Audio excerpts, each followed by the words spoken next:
A step forward in the fight for Florida's water quality, President Trump signed a bill yesterday that includes a possible solution for red tide.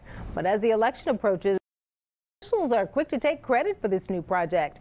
Our Washington, D.C. Bureau reporter Samantha-Jo takes a closer look. I would say that's bipartisan.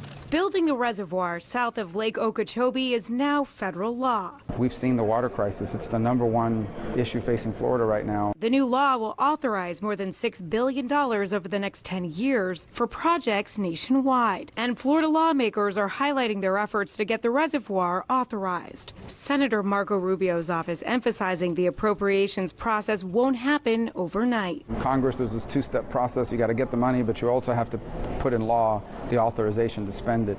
And as part of Everglades restoration, this is a multi-year project. Both Florida's senators have urged the Senate to take up the bill for months. I'm very grateful to my colleague, Senator Rubio, for helping as we have done this together in a bipartisan way.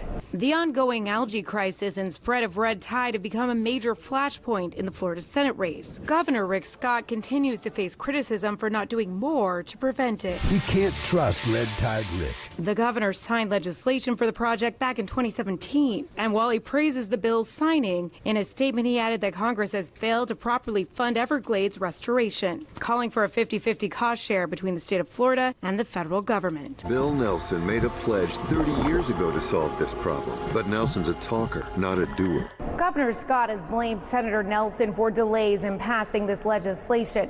But Florida's senior senator has no control over this. It's actually Republican leadership who schedules bills for floor votes.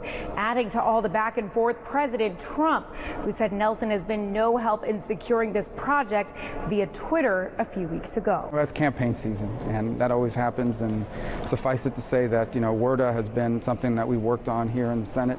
I don't think there's been a partisan issue here, and I'll leave for the campaign about the politics of it.